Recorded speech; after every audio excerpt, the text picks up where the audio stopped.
Bonjour. Donc oui, merci beaucoup, Kevin. Maintenant, on va passer à la deuxième conférence de Yann Ward. Yann Ward est copropriétaire des jardins Glen Elm, excusez-moi, des jardins Glen Elm depuis 7 ans. Et maintenant, sa présentation, la ferme au service de la communauté rurale. Bonjour tout le monde, merci pour l'invitation d'être ici parmi vous aujourd'hui. Merci Kevin, c'est vraiment intéressant comme présentation. Alors, on m'a invité à parler un petit peu de notre ferme, qu'est-ce qui est particulier avec notre ferme. Je dirais pas qu'on est nécessairement très différent d'autres fermes biologiques diversifiées, mais on a quelques particularités. Dans notre contexte, on n'avait pas beaucoup d'expérience en agriculture avant de commencer. La terre, on ne l'avait pas choisie pour l'agriculture. On savait qu'on voulait en faire, mais en fait, c'était un peu le hasard.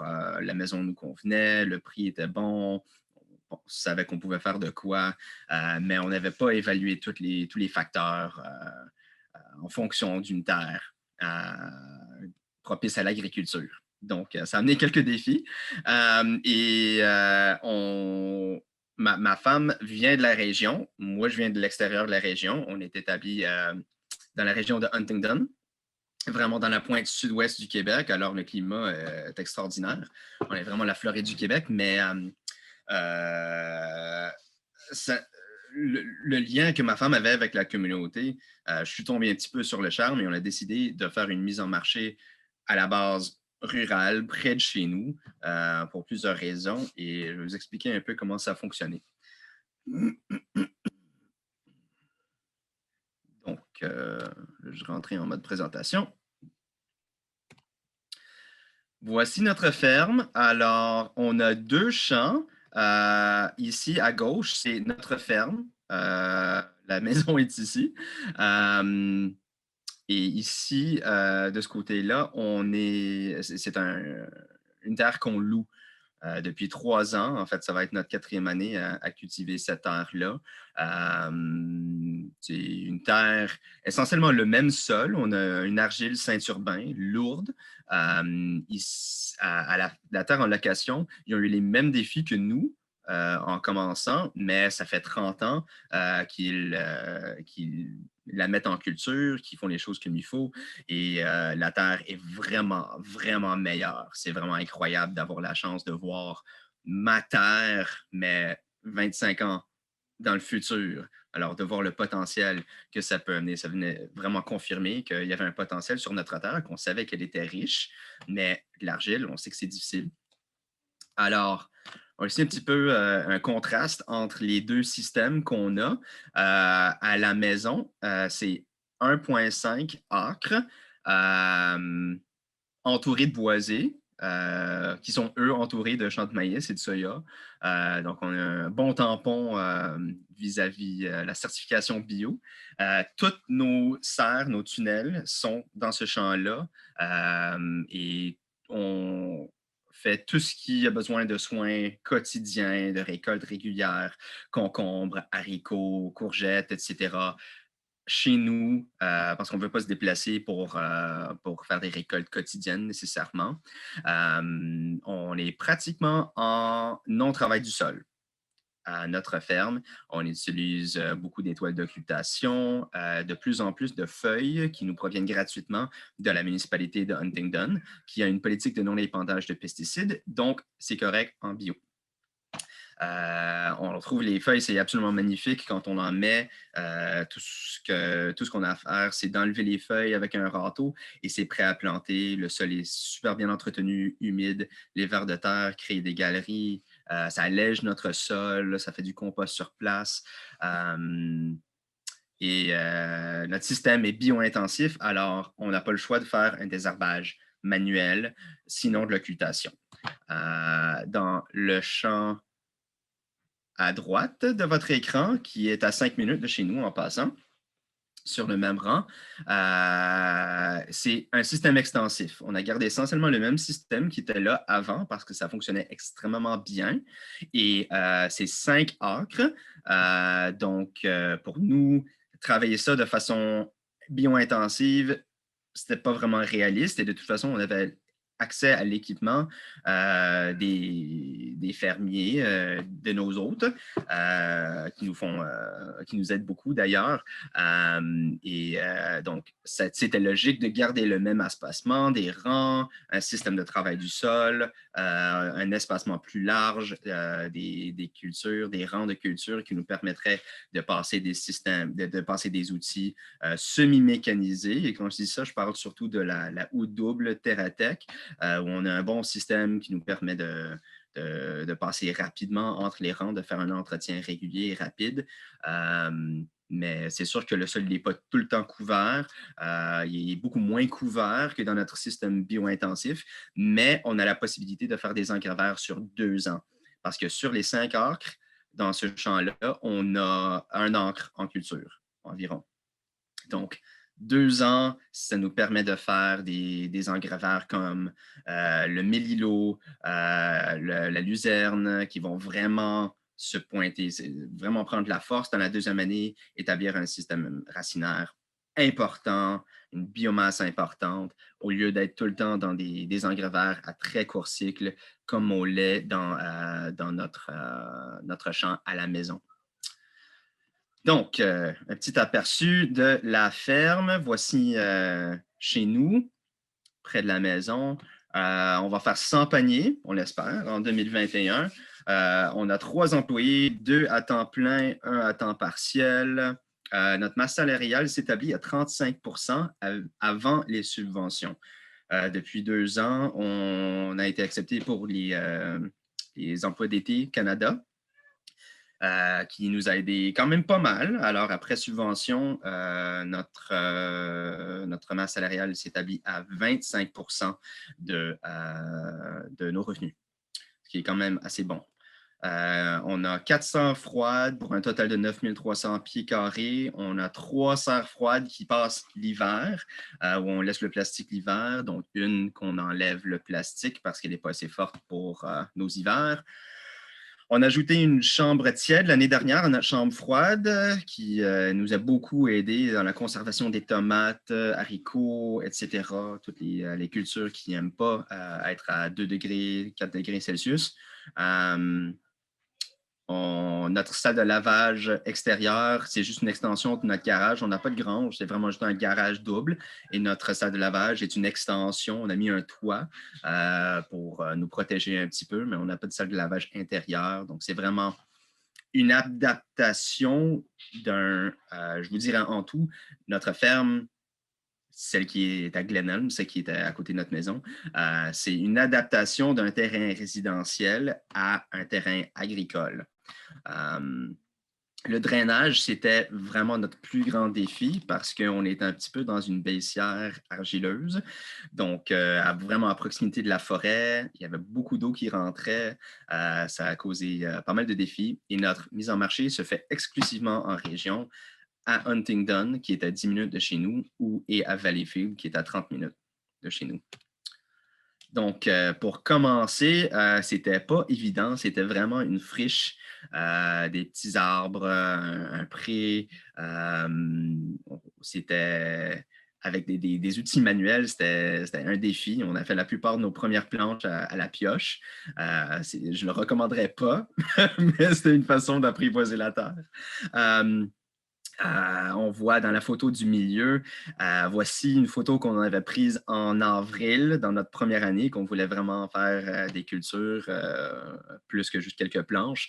Et à la mi-avril, on voyait qu'on allait avoir des problèmes si on visait une implantation au 1er avril, que ça allait être très, très difficile cette année-là. On avait fait labourer à l'automne. Avant et on voyait que dans toutes les baissières, il y avait vraiment une accumulation d'eau. On pensait qu'on n'avait pas la possibilité de faire un drainage traditionnel avec des drains français.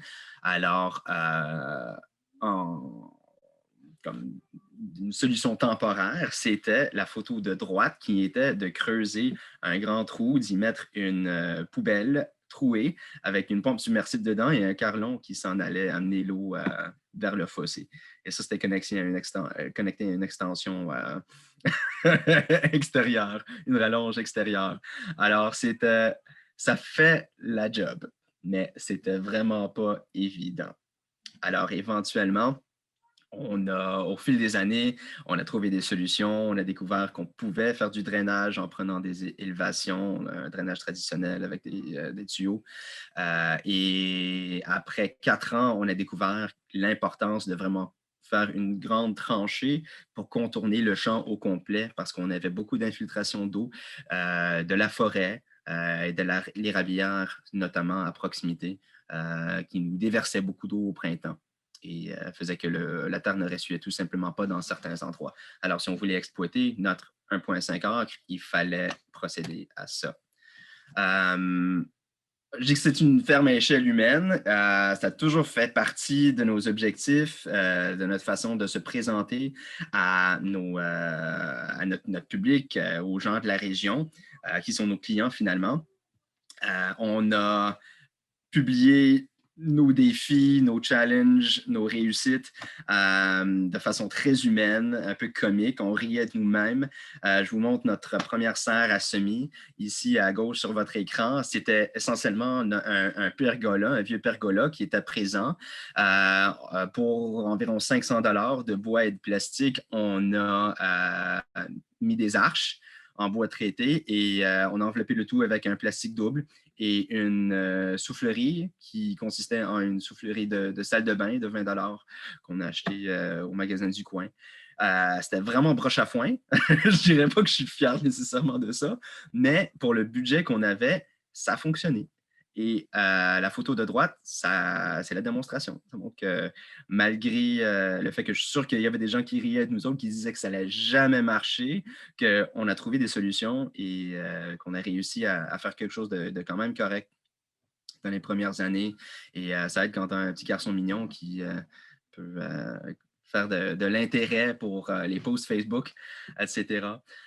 Je vous dirais que dans les marchés ruraux, c'est quelque chose qu'on ne regrette vraiment pas d'avoir choisi de faire des marchés ruraux. Et en fait, c'était très complémentaire à notre capacité de production parce que dans les premières années, avec les défis qu'on avait, notre capacité de production n'était pas énorme. Alors, ça fait que une mise en marché rural, dans un plus petit marché, on n'avait pas l'obligation de produire une grande quantité de légumes tout de suite. Ça nous a permis de vraiment améliorer notre terre au fil des années, de trouver des sections où ça fonctionnait bien, de modifier les autres, de leur donner plus de soins. Donc, notre croissance en tant que ferme a été l'image un petit peu de notre capacité de production et notre capacité de faire croître notre marché. Parce qu'au fur et à mesure que nous, on a commencé à produire davantage, on a eu notre marché aussi a augmenté. Et les gens nous ont apprivoisés au fil des années. Ça a pris du temps en région rurale. On sait que les gens n'ont pas les mêmes revenus qu'en ville nécessairement. Et le temps pour nous d'augmenter notre capacité de production, ça nous a donné le temps d'apprivoiser notre clientèle, de se faire connaître et de se démarquer au niveau de la qualité de notre approche avec les clients. Donc, vraiment, un des meilleurs avantages de faire des marchés ruraux, c'est on vend nos clients, c'est nos voisins, on les connaît. Alors, on nourrit les gens qu'on côtoie à tous les jours. Et ça, c'est vraiment tout un plaisir. La mise en marché de proximité a bien des avantages, mais on parle souvent de proximité en termes de la grande région de Montréal. Si c'est souhaitable de faire la mise en marché de proximité, ça l'est encore plus pour les mêmes raisons de le faire vraiment à proximité, parce qu'il y a une réciprocité incroyable. On arrive à mieux connaître des gens, les gens qu'on nourrit, et ils peuvent nous rendre des services. J'ai trouvé que, en préparant la présentation, je me suis rendu compte que 90% de nos employés, dans les 7 dernières années, sont venus de clients, de références de clients. parce que c'était des enfants, des jeunes enfants de clients ou de gens qui nous connaissaient à travers notre mise en marché de proximité, qui nous ont référé leurs enfants. Et c'était intéressant parce que les gens de la région ne s'attendent pas nécessairement à avoir un salaire de 20 l'heure. Ils ne sont pas surpris de voir qu'on leur donne un salaire plus raisonnable. Et ils ont plus l'habitude de travailler fort, je dirais, de façon générale, surtout si c'est des gens qui viennent de familles agricoles, ce qui est très commun. Ils n'ont pas nécessairement envie de travailler sur la ferme laitière de leurs parents. Ils vont peut-être venir travailler sur une ferme bio. Donc, la réciprocité, comme je disais, c'est très important. Le déplacement, c'est sûr que nous, on se déplace 10 minutes pour aller à notre marché de Huntingdon. C'est fabuleux, mais ce n'est pas juste qu'on est paresseux, on économise quand même pas mal en évitant un déplacement d'une heure ou plus, 2 heures aller-retour. Et ça nous permet, si jamais il y a une erreur, un oubli, il y a un bac qui est resté à la ferme dans la chambre froide, ben, je peux appeler un employé puis il peut venir me l'amener presque tout de suite. Et comme je disais avant, si votre capacité de production, vous êtes un peu incertaine, ça aide beaucoup d'être en marché rural. C'est sûr qu'il y a des limites à la taille aux ventes possibles dans un marché rural, mais si tu as un salaire extérieur, ça peut aider, surtout dans les premières années. Je suis sûr que ça doit être le cas dans toutes les formes de mise en marché, mais c'est particulièrement le cas dans la mise en marché rurale. Nous, on a décidé de faire une mise en marché combinée de nos paniers et de la table de marché. Alors ça nous a permis de rentabiliser des petits marchés parce que si on avait 15 paniers à livrer, ben, on faisait aussi la table de marché. Alors ensemble, ça venait presque doubler nos revenus, alors que ça aurait été difficile de justifier de participer au petit marché d'Huntingdon dans une région qui compte 10 000 personnes dans un rayon d'une demi-heure, si on ne faisait pas les paniers au même endroit. Donc ça a vraiment été un coup de maître pour nous autres. Et je vous dirais qu'après 6 ans, on réalise quand même des ventes d'environ 1 000 $ par marché à Huntingdon. Aussi à Valleyfield, c'est à peu près le même. J'ai plus de paniers à Valleyfield, plus de marchés à Huntingdon. C'est plus difficile de se faire connaître en région. Comme je vous disais tantôt, les gens doivent vous apprivoiser, ils doivent voir c'est quoi la qualité. Souvent, on a des gens qui vont s'abonner à nos paniers, qui ont goûté à nos produits pendant 1 an, 2 ans. C'était un peu long pour bâtir notre clientèle, mais vu notre capacité de production, les défis qu'on avait avec la terre, c'était parfait. C'était parfait. Le réseau des fermiers de famille est inconnu en région. C'est vraiment un modèle urbain. Alors, la publicité, c'est toi qui l'as fait. Il faut y penser. Donc, pour nous, la clé de faire une mise en marché rurale pour que ça fonctionne, c'était d'être très humain. Les gens, puisqu'on les connaît, ils risquent de nous connaître, il se passe énormément le mot. Le bouche à oreille est extrêmement important. Puis s'il y a un légume pourri, tu risques de perdre pas juste un client, mais plusieurs. Alors, il faut faire vraiment attention au rapport qualité-prix, de ne pas charger trop, mais de rester raisonnable. Les gens n'ont pas peur de dépenser plus qu'un légume qu'ils vont acheter au IGA. Ils savent que c'est différent, mais la qualité, il faut qu'elle soit là. Parce que sinon, la réputation peut couler assez rapidement. Aussi, ta réputation peut se bâtir assez rapidement de cette même façon. Une recommandation d'un collègue, de quelqu'un qu'on connaît, ça vaut l'or. Ce qu'on a trouvé, c'est que les gens en région rurale, leur épicerie n'a pas nécessairement des légumes asiatiques en quantité. Alors, il y a beaucoup de gens qui ne vont pas connaître les variétés un peu différentes qu'on offre.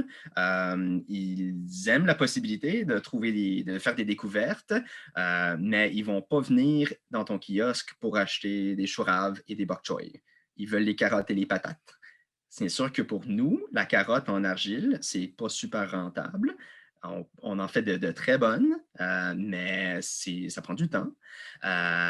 Et les patates, ben, on le sait, ce n'est pas nécessairement la culture la plus rentable non plus, mais on fait des variétés spéciales, puis on les vend à 2 la livre, et c'est quand même correct. On a trouvé qu'en n'ayant pas de patates dans les premières années, parce qu'on s'était dit, tout le monde dit que ce n'est pas rentable, on s'y tire un petit peu dans le pied parce que tous les gens qui venaient chercher ce légume de base s'en allaient ailleurs. Ils se sont dit que le marché de Huntingdon ou de Valleyfield, il n'était pas très bon. C'est juste des gens qui font des choses spéciales. Ils ne font pas ce que je veux. Alors, je pense que c'est encore plus important en région de ne pas manquer de carottes et de patates. On fait partie de la communauté agricole. Je suis le coordinateur, ou j'étais le coordinateur du marché d'Huntingdon pendant plusieurs années. Et je suis impliqué à mon UPA local aussi. Ça m'a permis de connaître la réalité agricole, beaucoup d'autres fermes dans la région. Et je me suis aperçu très rapidement qu'il ne fallait pas dénigrer l'agriculture conventionnelle. Beaucoup de nos clients sont soit des agriculteurs conventionnels ou apparentés où ils connaissent des gens qui font de l'agriculture conventionnelle. Alors, c'est possible de se démarquer, de dire, nous, on ne met pas de Roundup, on ne met pas de pesticides dans notre culture, puis on trouve que c'est bon, sans dénigrer les gens les fermes laitières qui vont mettre du Roundup et faire leur maïs grain de cette façon-là. C'est curieux de penser. Moi, je ne m'attendais pas nécessairement à ce que les fermiers viennent acheter chez nous, mais en ayant une approche globale, conviviale, finalement, c'est le cas. Alors, c'était une belle surprise.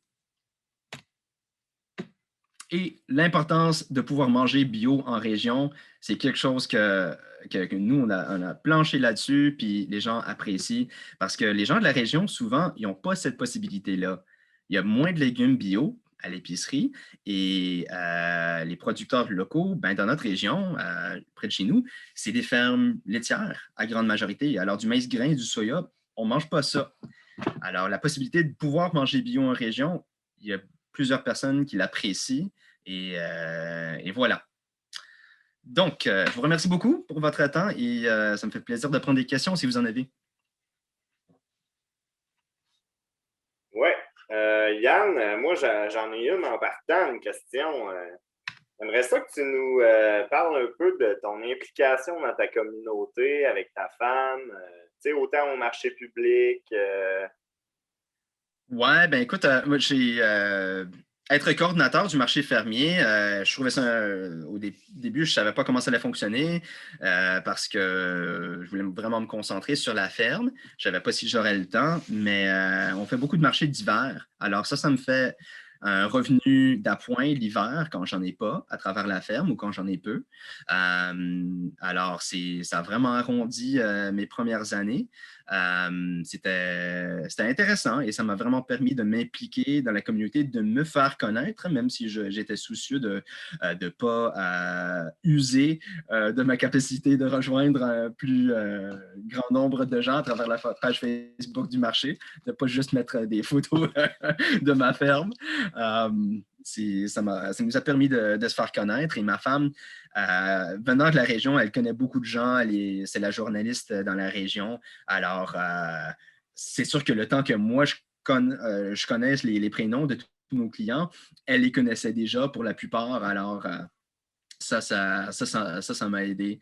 Il y a beaucoup de gens qui viennent nous voir pour cet aspect convivial. On le sait que des légumes bio, il y en a à l'épicerie maintenant. Je pense qu'il faut vraiment plancher sur la convivialité, le contact direct entre le fermier et le client. Ils cherchent ça, mais il faut évidemment que la qualité soit au rendez-vous. Parfait. Question d'Elisabeth, ma collègue au MAPAC. Que penses-tu de l'idée d'acheter des carottes et des patates d'un autre producteur pour ne pas en manger? J'ai aucun problème avec ça. Les carottes sont pas mal toutes les miennes, surtout dans la terre en location.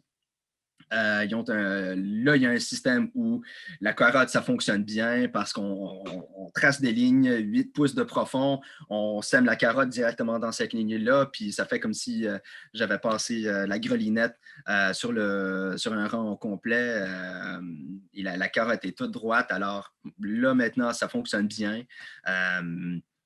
Toutes les primeurs de carottes, je les fais chez nous dans nos tunnels pour en avoir le 20 juin. Mais les patates, écoute, moi, je fais ma production de patates, c'est tout dans les variétés spéciales et j'ai aucun problème à acheter de la patate plus normale à la ferme Samson et Fils. Comme ça, j'en ai tout l'hiver. Moi, je les achète à 1 $ la livre, même pas, puis je les revends à 1,50 $, 1,75 $. Ça s'entrepose bien, puis ça comble le besoin de nos clients pour ces produits-là. Puis, je ne le crie pas à tout le monde qu'on achète ces patates-là, mais s'il y a des gens qui me posent la question, j'ai aucun problème de leur répondre que c'est une ferme qui partage nos valeurs, qui est biologique, qui est super gentil. De toute façon, les connais un petit peu, les gens de la ferme les Samson et Fils sont super gentils. Puis c'est pas comme si on achetait au marché central. Ça, j'aurais un problème. Ouais. Merci. On a une question de Chris. Comment vois-tu la location de terre? Ouais, la location de terre. Très général comme question, mais. Ouais. Notre arrangement est un peu spécial. Je paye comptant 350 $ pour 5 acres. C'est rien, mais c'est que les fermiers, les propriétaires, ils viennent de prendre leur retraite. Et depuis quelques années, ils étaient en pré-retraite, alors il y avait du terrain un peu inutilisé. Alors, au lieu de juste de mettre ça en engrais vert, qui représenterait un coût pour eux, ils étaient contents de voir des jeunes venir travailler la terre et se faire un revenu.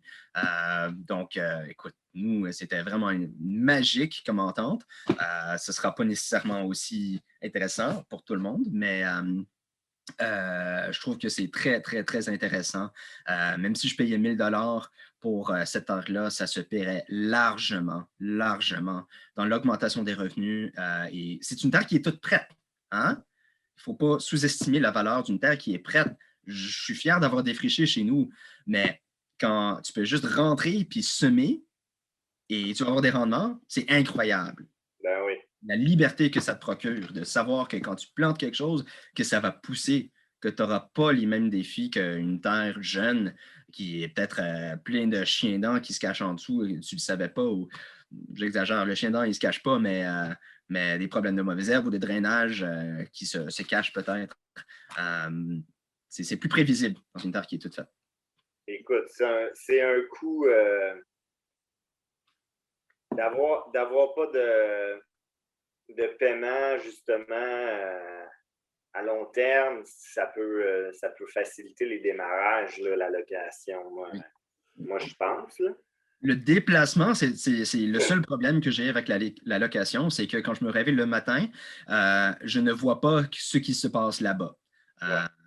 J'ai le réflexe de m'assurer d'un bon désherbage à ma ferme, à côté de chez nous, parce que je suis là tout le temps. Quand j'en vois une mauvaise herbe dans ma tournée quotidienne, j'y vais, je l'enlève, ça me prend 15 minutes de plus, alors que je vais à l'autre ferme aux 3 jours, peut-être, aux 2-3 jours, puis je suis un peu plus pressé, généralement, quand je vais à l'autre ferme. Alors, je ne prends pas nécessairement le temps. Il faut que je planifie mieux mes interventions. Je m'y prenne un petit peu d'avance. Parfait. On va y aller avec les autres questions. Hugo et Mélanie, est-ce que vous êtes membre d'une chambre de commerce? Non. Je n'ai pas vraiment vu l'utilité d'être membre d'une chambre de commerce, même si mon marché à Valleyfield est géré par la chambre de commerce de Valleyfield. Je ne dis pas non, mais le réseautage qui se fait avec d'autres secteurs, j'ai trouvé ça peut-être moins pertinent dans mon domaine. Parfait. Mais c'est important que les gens d'agriculture soient sur les réseaux là, d'affaires. Fait que moi, je vous invite à participer à vos activités là, de réseautage là, de chambres de commerce et d'affaires en général, là, ça peut juste être bénéfique. On a une autre question. on a beaucoup de questions pour toi, Yann.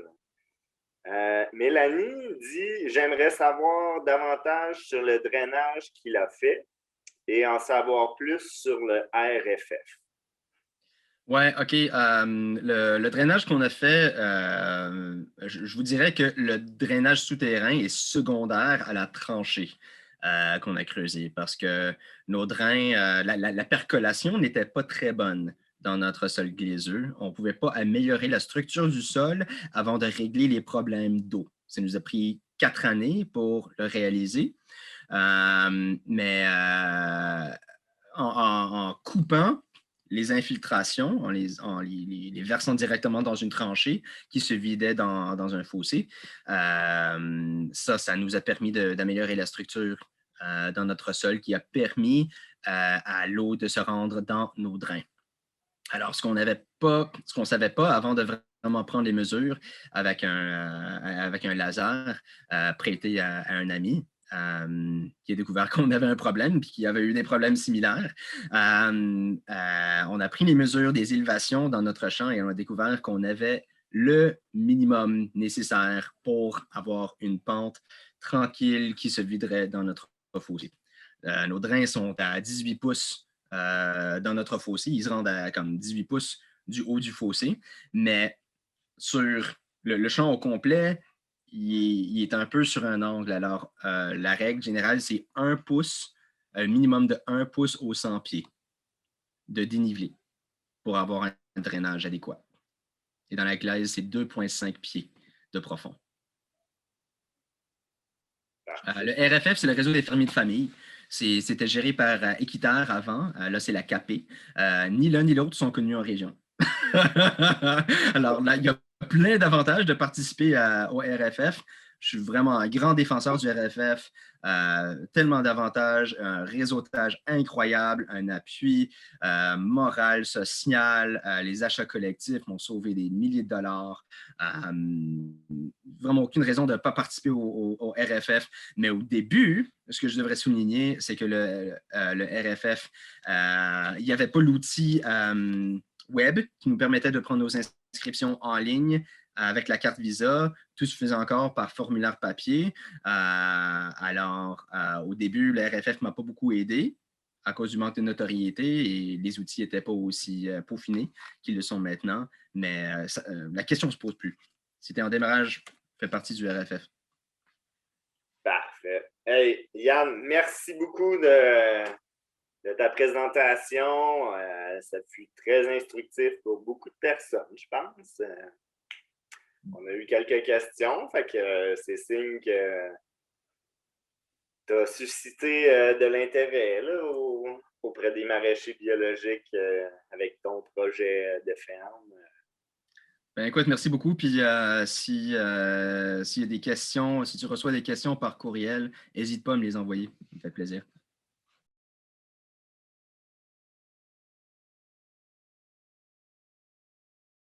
Donc, on va enchaîner immédiatement avec notre prochaine conférencière, qui est Hélène Bernard. Hélène Bernard est ingénieure au bureau du MAPAC de la Mauricie à Trois-Rivières. Ce matin, elle va venir nous parler de bonnes pratiques de compostage, puis nous présenter rapidement là, des projets qui vont avoir lieu cette année. C'est que je te cède l'antenne, Hélène. Parfait, merci. Bienvenue à cette petite conférence là, sur le compostage des résidus végétaux. J'ai permuté là, projet à venir et bonnes pratiques parce que finalement, vous allez voir que je vais vous parler un petit peu plus des bonnes pratiques. Fait que, donnez-moi 2 secondes. Là, je partage bien mon écran, hein? Ça va?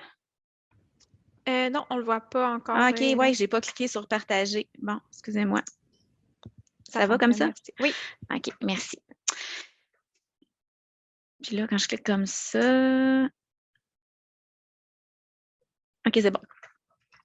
Fait que c'est ça, dans le fond, on va juste parler un petit peu de compostage avant de poursuivre. Le compostage, dans le fond, c'est un traitement de matière organique, c'est de la digestion aérobie par des micro-organismes. Fait que les micro-organismes, il faut qu'ils soient bien, il faut qu'ils soient heureux, il faut qu'il y ait de la nourriture, qu'il y ait de la chaleur, qu'il y ait un bon pH, qu'ils soient bien là, pour pouvoir tout digérer cette matière organique-là. Fait qu'il y a certaines conditions qui vont déterminer la rapidité du processus. Bon, vous allez me dire, on n'est pas nécessairement pressé, mais ce n'est pas grave. L'idée, c'est que souvent, avec rapidité, il y a aussi efficacité, puis dans le fond, aspect là, d'avoir un bon compost aussi à la fin. Fait qu'on va regarder ensemble un peu c'est quoi un bon compost, qu'est-ce que ça prend pour faire ça, puis quel lien on peut faire avec les résidus végétaux. Fait que les conditions pour composter efficacement, là, vous les voyez ici. Je vous ai parlé du C sur N. Ça, c'est le rapport carbone-azote. Ça prend du carbone, mais ça prend aussi de l'azote. Le carbone, dans le fond, on va le voir tantôt, il va être digéré, il va être séparé, les molécules vont être séparées par les micro-organismes, puis on va produire du CO2, puis aussi on va produire de l'humus. Puis l'azote va servir aux micro-organismes comme une protéine pour pouvoir se multiplier, entre autres. Puis là, j'ai encerclé la teneur en eau comme condition acceptable parce que je voulais que vous voyiez que pour composter, on vise entre 40 et 65 de teneur en eau. Puis des résidus végétaux, ben, c'est beaucoup plus humide que ça. Puis par résidus végétaux, on entend des invendus, on entend des trims, ce qu'on va couper aussi là, avant de vendre, par exemple, certains légumes. Puis aussi, on va avoir des pertes. T'sais, on va peut-être récolter, puis là, ça se peut que finalement, on décide de ne pas le mettre dans le panier ou de ne pas l'amener au marché. Fait que là, on va avoir peut-être des légumes complets aussi là, qui vont aller dans notre compost. Donc, ces légumes-là n'auront pas entre 40 et 65 de teneur en eau. Ils vont être beaucoup plus humides. Des fois, on parle de 85-90 d'humidité aussi selon certains fruits et légumes. Fait que tantôt, on va parler de faire un mélange. Puis il va falloir garder en tête que nos intrants vont devoir être secs. Ensuite de ça, je ne l'ai pas encerclé, mais il y a le diamètre des particules aussi que vous voyez, là, 1/8 de pouce à 1/2 pouce. L'idée, c'est qu'on veut avoir une surface de contact pour que les micro-organismes puissent manger finalement, digérer, manger là, les résidus. Puis, tu sais, c'est sûr que si on met un melon d'eau dans notre compost, comme d'un coup, ben, ça va être une plus grosse job là, pour les micro-organismes de passer au travers. Fait qu'on va parler tantôt d'aspect mécanique, de brassage, de peut-être, il y en a qui peuvent hacher là, s'ils ont des produits qui sont constants et toujours trop gros. Fait qu'il va peut-être avoir quelque chose qu'on va devoir faire là, pour processer finalement le produit pour qu'il se composte. Ensuite, c'est ça que je vous disais tantôt, c'est que ça prend donc la matière organique, il va y avoir des minéraux qui vont déjà être là ou qu'on va ajouter par des produits comme des fumiers ou des feuilles mortes ou de la paille. Il va y avoir de l'eau dans notre produit, donc dans nos légumes, nos résidus végétaux. Il peut potentiellement avoir de l'eau ajoutée aussi si notre produit finit par être trop sec. Puis des micro-organismes. Les micro-organismes, ils vont habiter le compost eux-mêmes ou aussi si on ajoute là, par exemple du fumier ou d'autres types de matériel, bien, il y en a aussi à l'intérieur déjà qui vont comme ça va inoculer déjà notre compost. Ce qu'on va produire, c'est qu'on va produire de l'eau, de la chaleur et du CO2. La chaleur, on va la perdre souvent. Fait que ça, malheureusement, souvent, on la perd. Le CO2 aussi, on va le perdre. L'eau, on peut le perdre en vapeur, mais ça se peut qu'il y ait du ressuyage aussi puis qu'il y ait du lixiviat. Ça, on va en parler tantôt. Puis, tout ça va se produire s'il y a de l'oxygène, parce qu'on se rappelle que c'est de la digestion aérobie. Fait que ça prend de l'oxygène pour que l'opération se passe bien. Parce que si on n'en a pas, on va tomber en digestion anaérobie. Puis là, ben, c'est un autre processus, c'est d'autres types de micro-organismes. Puis, on risque de produire du CH4. CH4, en fait, c'est du méthane. Mais tu sais, on ne sera pas capable d'allumer un feu avec ça. L'idée, c'est qu'on va produire plus de gaz à effet de serre parce que le méthane, c'est 21 fois un effet de gaz à effet de serre 21 fois plus puissant que celui du CO2. Fait que c'est pas ça qu'on veut. Tu sais, ce qu'on veut, c'est que ça composte en présence d'oxygène durant tout le processus. ce qui va nous amener à probablement brasser le tas. Puis à vérifier finalement la température pour être sûr que le compostage se fait en bonnes conditions, que les micro-organismes font leur travail et tout ça. Tout ça pour produire un produit finalement qu'on va pouvoir épandre chez nous. Fait que là, moi, j'ai plutôt fait ma présentation, mais pas plutôt. J'ai fait ma présentation comme si on allait tout épandre ça à la ferme. Fait que je ne vous entretiendrai pas sur la possibilité de vendre le compost parce que d'abord, ça peut être compliqué. Il y a la loi sur les engrais au fédéral, il y a des lois, il y a des règlements de salubrité aussi au provincial et tout ça. Il y a l'étiquetage qui embarque là-dedans et tout. Fait que je ne pense pas que c'est ça l'objectif là, quand on démarre une entreprise maraîchère. Je pense que l'objectif, c'est plutôt de bien gérer ses résidus végétaux tout en produisant un compost qui va pouvoir être épandu sur la ferme puis qui va être intéressant pour la fertilisation. Fait que ça se peut qu'on n'atteigne pas l'humus, ça se peut qu'on n'atteigne pas un compost mature. Ça veut dire que dans le fond, on va mettre des résidus végétaux, on va mettre par exemple du fumier de poulet, puis mettons de la paille. On va le mettre en tas, on va faire un andin, pas trop haut, pas trop grand. Puis, on va, pour s'assurer que l'oxygène rentre puis que ça bouge. Puis, on va, c'est ça ma prochaine diapo, en fait, on va vouloir que l'air circule le plus naturellement possible dedans. C'est pour ça qu'on ne fera pas un super gros tas. C'est pour ça que vous voyez plutôt des andins.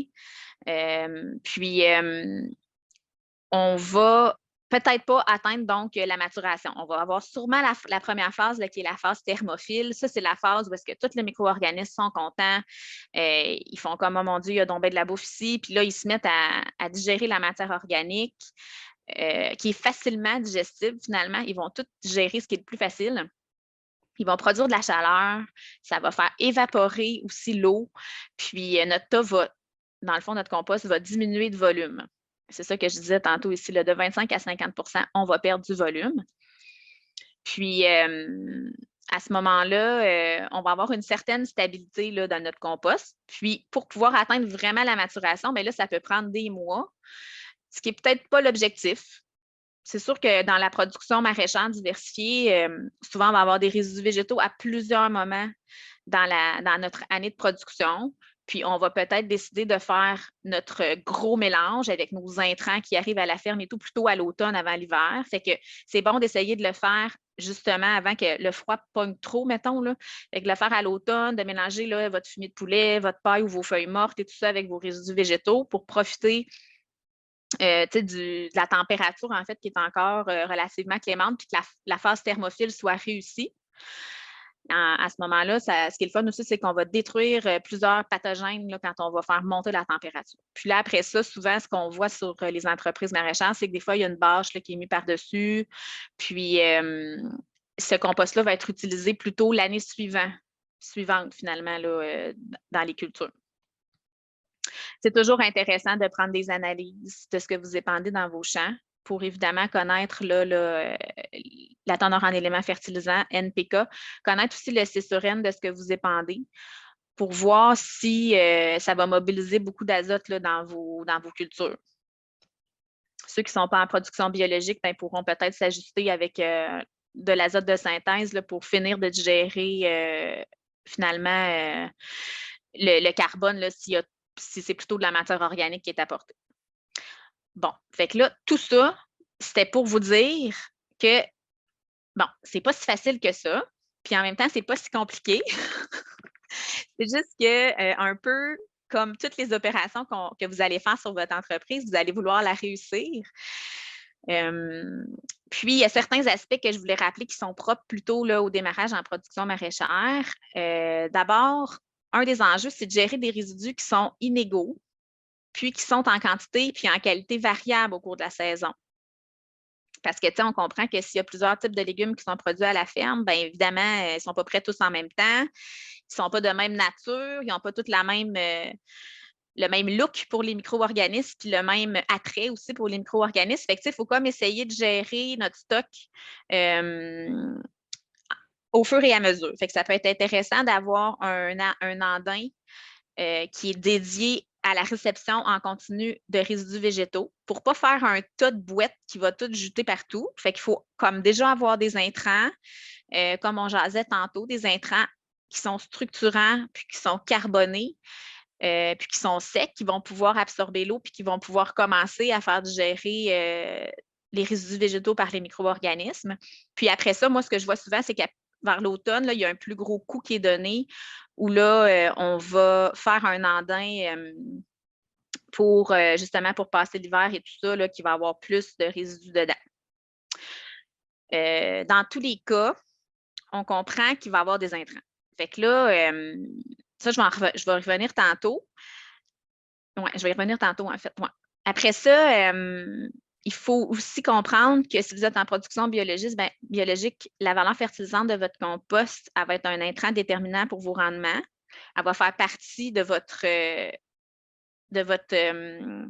planification d'éléments fertilisants avec vos engrais verts, avec ce que vous allez acheter comme produits fertilisants biologiques. Mais tu sais, le compost va aussi en faire partie.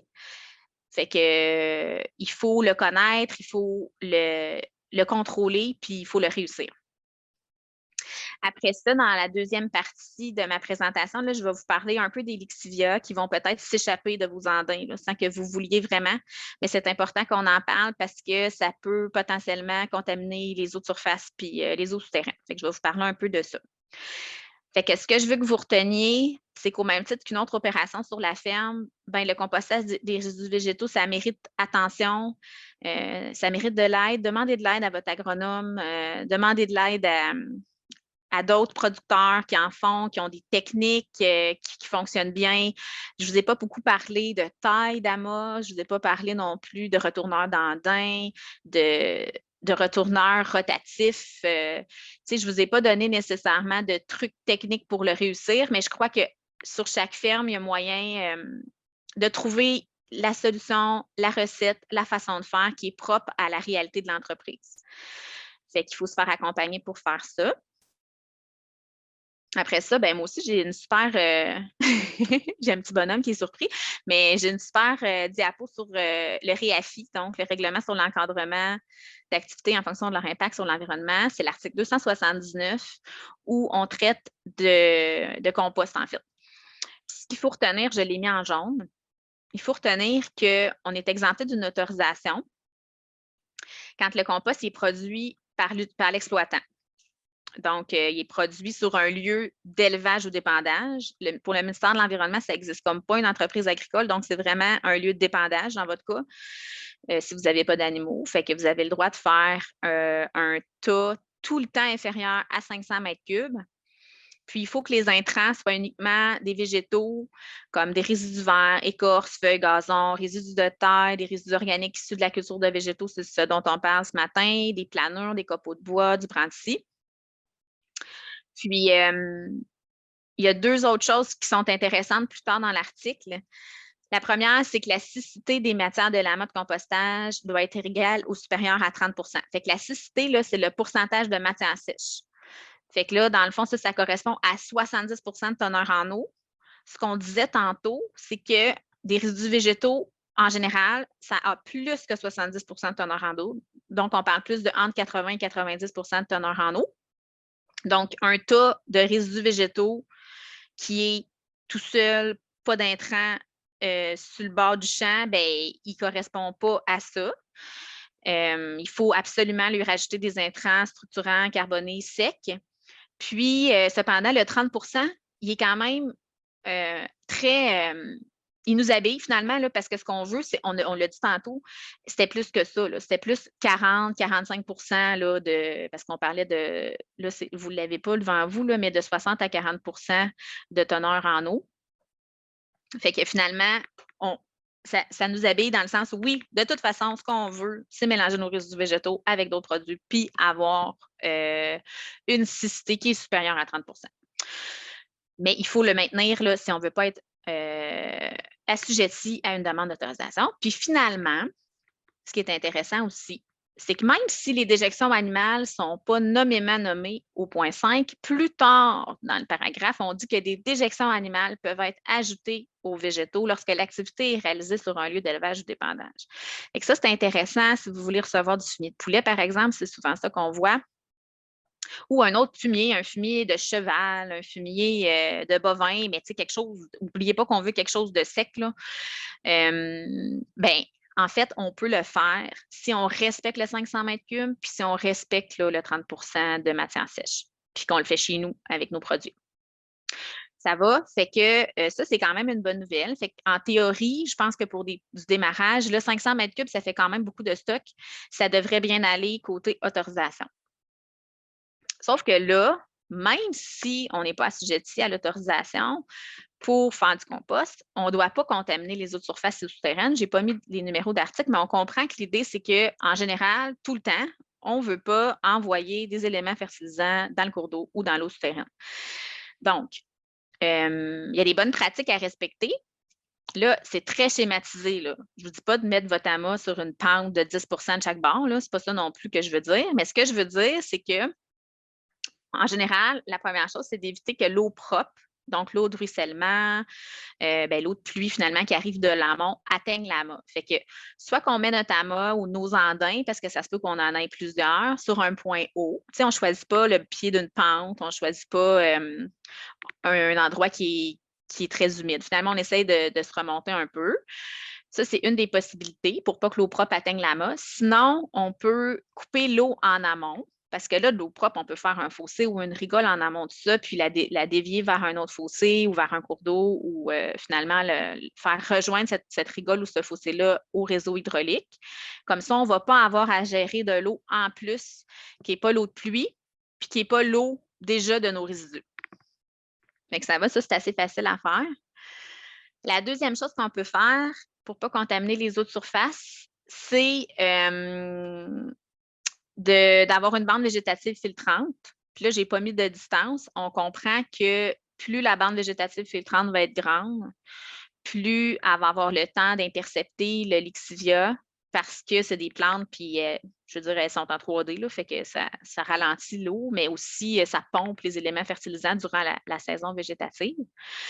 Puis sinon, si on est pris et qu'on ne peut pas on veut conserver l'eau, on peut aussi faire une riz-berme qui est en fait juste un tas de terre là, qu'on peut faire avec une petite pelle. Là, fait qu'on prend une pelle mécanique puis on fait à peu près 2 pieds de haut, 2 pieds de large, puis on s'organise pour que l'eau de nos andins n'atteigne pas les eaux de surface. Pour l'eau souterraine, c'est un petit peu plus compliqué, mais ce que je veux que vous reteniez, c'est que même si ça peut être bien le fun d'aller mettre plein de sable en dessous de ça pour que ça reste sec, que ça soit propre, que ça soit portant, bien, on ne veut pas non plus attirer le lixivia vers l'eau souterraine. Donc, tu sais, je vais vous parler des projets tantôt qu'on va faire, mais c'est une question qu'on se pose. Quels sont les risques de contamination d'eau souterraine par des amas de compost qui potentiellement sont mélangés avec du fumier? Hein? Je pense que je l'ai dit souvent, mais c'est quand même un enjeu là, d'avoir du fumier qui est remis potentiellement toujours à la même place là, sur l'entreprise. Fait que ça m'amène à vous parler. Ah ben non, ça ne m'amène pas à vous parler, c'est pas vrai. Je voulais juste vous dire, je l'ai dit, mais je vais vous montrer le beau gazon. Fait que juste répéter un peu ce que c'est qu'une bande végétative filtrante. Peut-être que vous n'aurez pas de place nécessairement non plus là, sur vos terres, mais si vous êtes capable d'avoir au moins de la végétation pérenne en aval des amas pour intercepter les éléments fertilisants, diminuer la vitesse d'écoulement du lixivia. Puis c'est important pour que ça soit performant, une bande végétative filtrante, de maintenir un bon couvert végétal. Donc, si je fais un parallèle avec les enclos d'hivernage pour bovins de boucherie, là, on recommande un 6 à 8 pouces minimum à l'automne de stock. Là. Fait que, on veut des plantes qui sont vivantes encore, puis qui, à l'automne, puis qui sont d'une certaine hauteur. Pour que dès le printemps, donc on veut quelque chose de périn, style foin, gazon. On veut que dès là, le 9 avril, ça pompe déjà. Là. En fait, aujourd'hui, c'est une journée pour ça, mais ça ramasse déjà des éléments fertilisants parce que la végétation, dès qu'elle se réveille, elle commence à ramasser ça. Donc ça, c'est pour la bande végétative filtrante. Puis là, je vais vous parler des projets qui commencent cet été. En fait, il y a eu un appel de projet par le MAPAC dans le cadre du programme Prime Vert. C'est volet 2.2. Ça, c'est l'approche interrégionale. Puis, il y a eu plusieurs projets qui ont été déposés. Donc, là, je ne vous parlerai pas de tous les projets qui ont été retenus. Je vais vous parler des projets, parce qu'en fait, je ne le sais pas, mais je vais vous parler des 2 projets pour lesquels j'ai collaboré, puis pour lesquels je suis sûre qu'ils ont été acceptés puis qui vont se produire dès cet été, qui vont commencer. Donc, il y a l'IRDA, en collaboration avec des clubs conseils en agro-environnement et le MAPAC, qui va faire le portrait du compostage à la ferme des résidus végétaux générés par les entreprises maraîchères québécoises. Fait que dans le fond, l'idée, c'est de faire un portrait à l'été 2021 sur au moins 24 entreprises dans au moins 6 régions. Puis, tu sais, c'est un peu ce que je vous disais tantôt, là.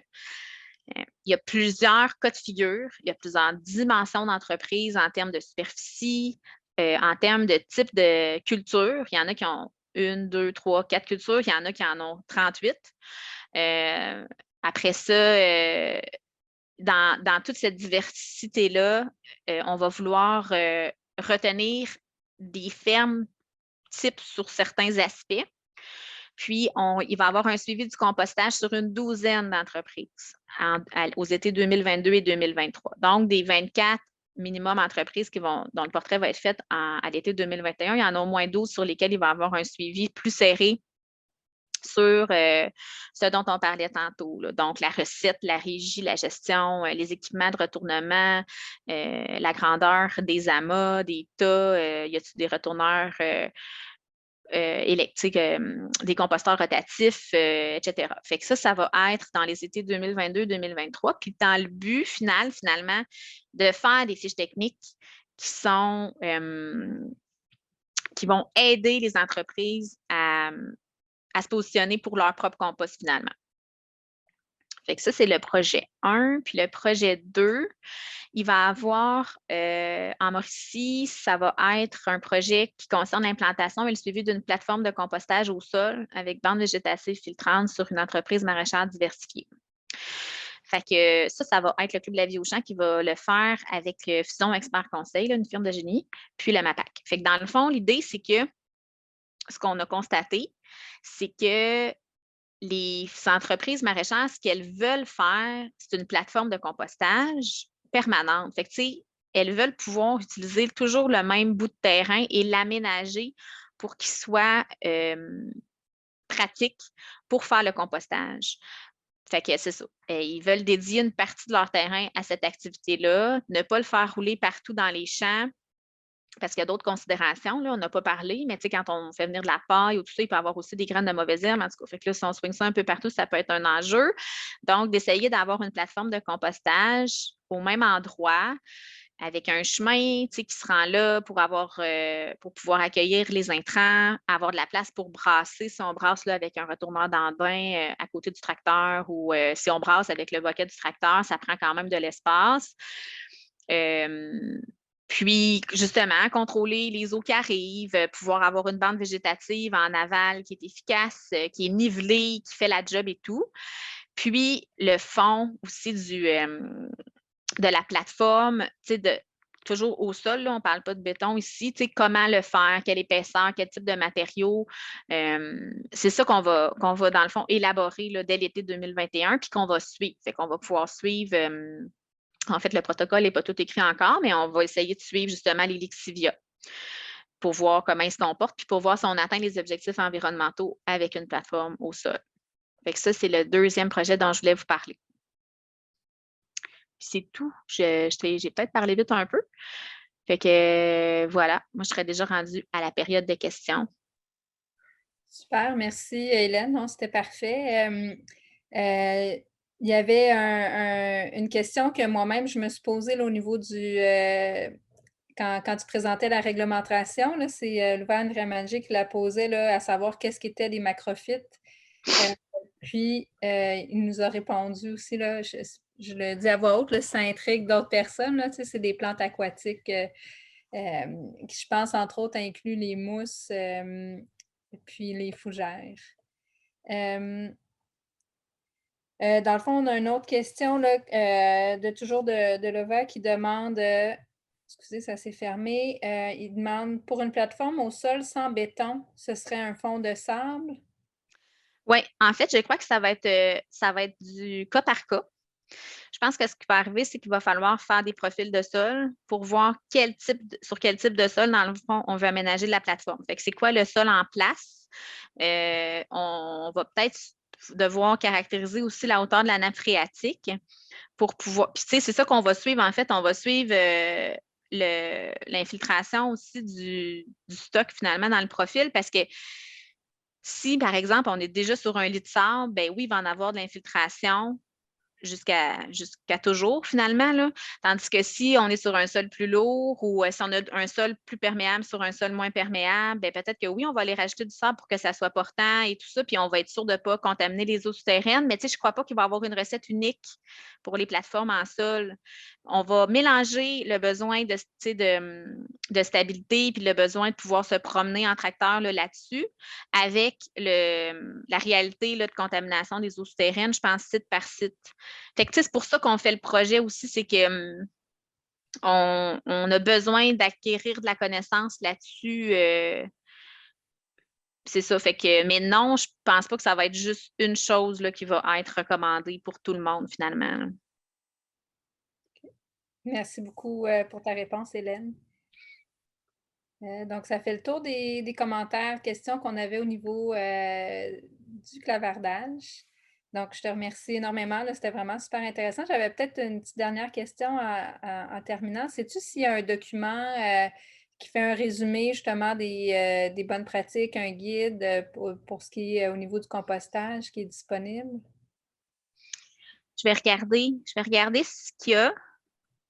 Tu sais, c'est sûr que c'est beaucoup copié, copié, c'est un peu inspiré de tout ce qui est le guide technique pour les bonnes pratiques pour les amas de fumier au champ.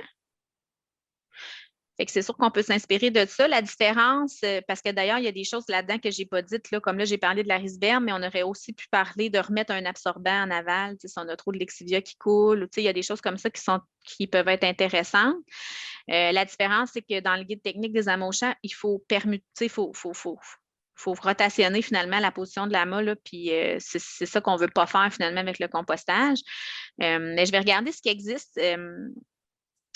Puis je pourrais vous redonner des nouvelles. Mais en tête, là, tu sais, j'ai pas, ah oui, aller sur AgriRéseau, taper compostage pour des fermes maraîchères de petites superficies, tu sais, je pense que ça n'existe pas spécifiquement, là. Mais il y a plein d'affaires, évidemment, décrites sur le compostage. Mais tu sais, je pense que c'est pour ça aussi que dans le projet de l'IRDA, ce qu'on veut, le output, ce sont des fiches techniques qui sont vraiment clairs sur, OK, soit qu'on va y aller par type de production ou soit qu'on va y aller par grosseur. On ne sait pas encore, là, ça va être avec le portrait et les suivis qu'on va savoir, mais c'est là qu'on va être capable de donner justement une fiche pratique technique à des entreprises pour qu'il y ait un peu une idée des bonnes pratiques pour leur situation. Fait que, ce que tu cherches, dans le fond, Elisabeth, précisément, on ne l'a pas là, mais on devrait l'avoir si tout va bien d'ici 3 ans, là. OK. Ah, ben c'est super intéressant. Merci beaucoup, Hélène. Fait que sur ce, mais attends, il y a quelque chose que je n'ai pas dit qui est quand même intéressant parce que, mais tu sais, il y a une aide financière là, dans le sous-volet, dans le volet 1 du programme Prime Vert.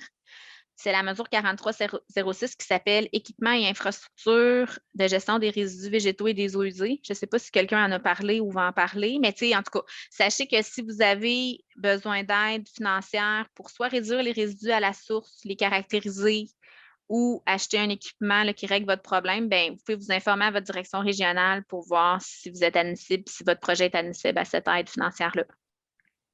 OK. Merci. Oui, merci d'ajouter cette information-là. Je sais qu'Hugues, tantôt, va parler un peu des programmes, mais il ne rentre pas en détail. Ça fait que c'est super pertinent comme commentaire, là. Merci.